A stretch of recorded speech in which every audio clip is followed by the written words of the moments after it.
আচ্ছা, আপনাকে বাংলাদেশের প্রধানমন্ত্রী করা হলে কি করবেন? তাহলে আমি আগে আপনাকে বিয়ে করব, তারপর সব সুন্দরী কন্যাকে বিয়ে করব। আপনি তো খুব সাংঘাতিক রে বাবা। ও আল্লাহ।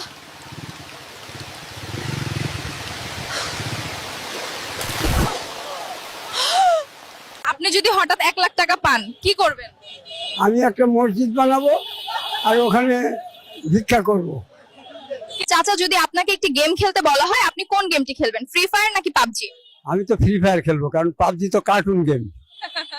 এখনকার এআই ভিডিও মানে শুধু 8 সেকেন্ড, তাও কি একটা অবস্থা। থানায় চল, 8 সেকেন্ড না 12 সেকেন্ড তুলে বানাইলে বুঝবি। স্যার, আপনি প্লেনের ভেতরে বিরিয়ানি খেতে পারেন না। বালের কথা কস। আমি যদি বিরিয়ানি খাইতে না পারি তাহলে তোর প্লেনে থেকে কি করব? এটা ইউনুসের বাংলাদেশ, এখানে চাঁদাবাজের ঠাঁই নাই। আচ্ছা, চাঁদা চাইলে ভৈরা দেবানে। এই পাইলট, এই তুই যে আমার ঘরের উপর দিয়ে বিমান চালায় নিয়ে আইছস, ট্যাক্স দিয়ে আইছস না? আমার হাঁস মুরগি দেখে ফাইটটা মরা গেছে।